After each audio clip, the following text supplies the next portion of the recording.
India has to move away from the single, high-stakes, high-stress examination model, where the future of millions is decided in a few grueling hours, and one bad traffic jam, one illness, one accident could actually ruin an entire year of a student's life. Millions of Indians sit for examinations like NEET, UGC, NET, JEE. They don't just carry an admit card into the exam hall, they carry years of hard work, sleepless nights, the hopes of entire families.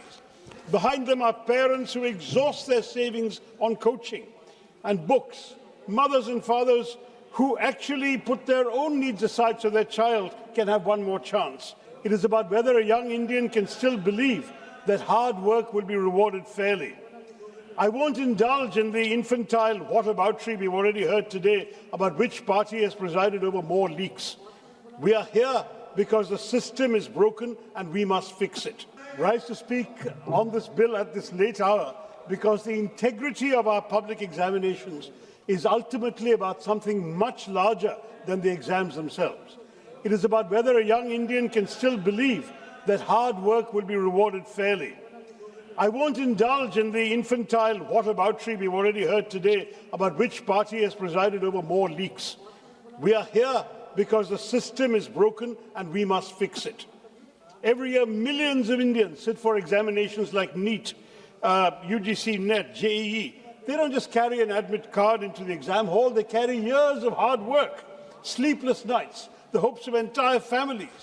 Behind them are parents who exhaust their savings on coaching and books, mothers and fathers who actually put their own needs aside so their child can have one more chance, and students who leave the comfort of their homes, often at a very young age, to spend years in unfamiliar cities chasing a single opportunity.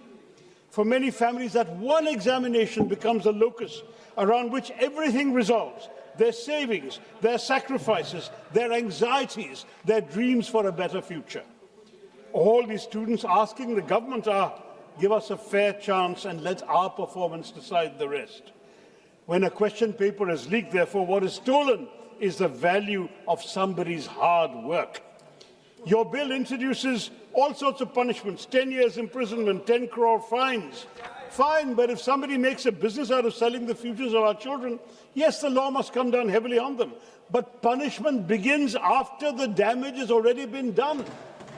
By the time we arrest a person who leaked a NEET paper, lakhs of students have already suffered.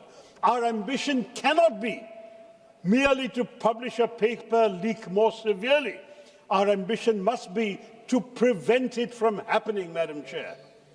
Every paper leak is not an isolated scandal. It exposes a deeper structural weakness in our examination system. If Parliament is serious about safeguarding the integrity of public examinations, our focus must not be, as this bill is, on punishing failure, but on preventing it. The bill talks about investigations completed within 2 months, trials within 3 months. It provides for special fast-track courts. But has our judicial system got the capacity?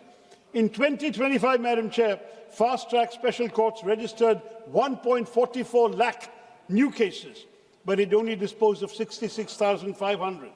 Pendency in the existing fast-track courts is 2.46 lakh cases.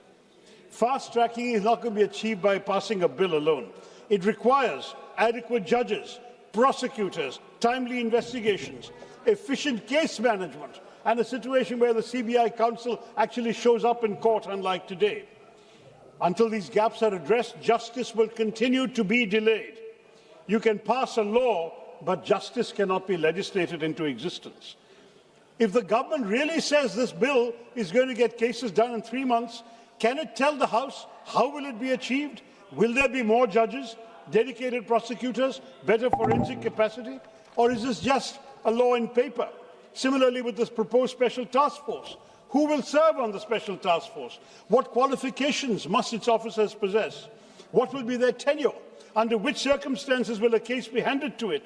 These questions matter because both the wrongdoers and the investigators are operating under the administrative framework of the government itself. We can no longer think of paper leaks as somebody just opening a sealed packet and finding the questions. Modern examination fraud begins much earlier, at the stage of question setting, moderation, translation, digitization, printing, distribution. So examination security must be present at all these stages.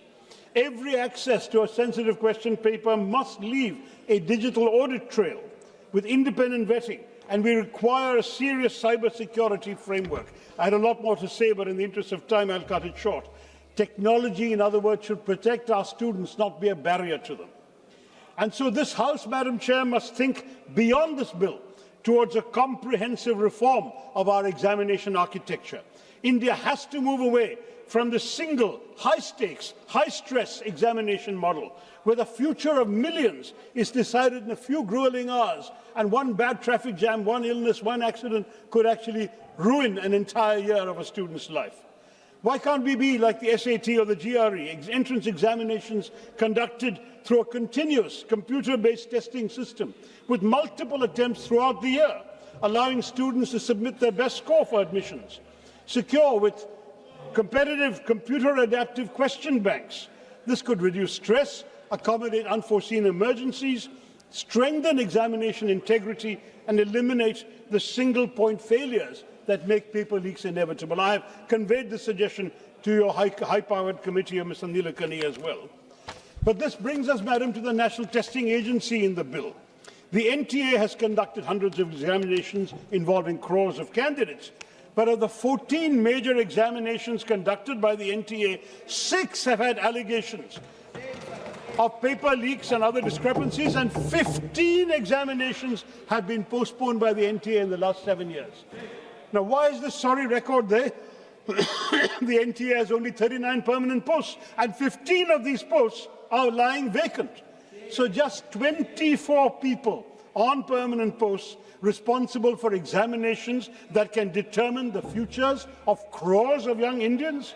There's something fundamentally wrong about this arrangement. An organization carrying permanent responsibility cannot depend on temporary capacity. You need accountability, but you also need action. The NTA needs strong, permanent, professional cadres, specialists in various fields, from exam administration to psychometrics, logistics, data protection, cybersecurity, fraud detection. It needs an internal security architecture, and let me say, when something goes wrong, somebody must be held responsible. There must be accountability. There must be action. After the failures of 2024, why again in 2026? Accountability must be real. But why, Madam Chairman, have these examinations acquired such extraordinary power over the lives of young Indians? In NEET 2026, more than 22 lakh candidates appeared in an exam for 1.4 lakh medical cases, ma'am. Think of what that means for an 18-year-old. We've created a system in which so many people are competing for so few opportunities. And the result is coaching centers, a black market for unfair advantage. That's why these leaks are happening. And that's why the student suicides have increased from 8,000 in 2014 to 14,600 today. Madam, I would love to speak more emotionally, but give me 2 minutes for one more point. It is extremely important to understand that these are not just numbers. That was somebody's child. That was somebody's books lying on a table. Somebody who came to believe that missing this exam meant failing in life.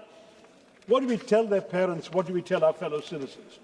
We need, ma'am, more quality institutions, more seats, more pathways to professional education in which one examination does not become a referendum on a young person's life. The student's responsibility is to prepare. Our responsibility is to make sure that preparation matters. At its heart, ma'am, the debate is not about paper leaks. It's about the credibility of our system itself.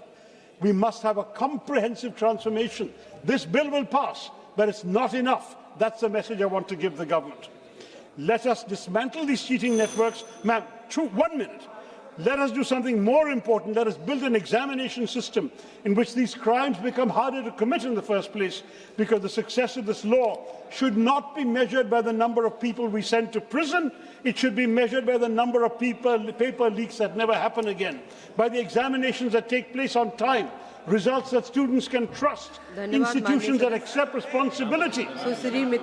More importantly, Madam, it should be measured by whether a young Indian can walk into an examination hall believing that one simple thing is true, that no one has bought an advantage they've spent their years working to earn. That faith, madam, is fragile. This House has a duty to protect it. Thank you, Madam Chair.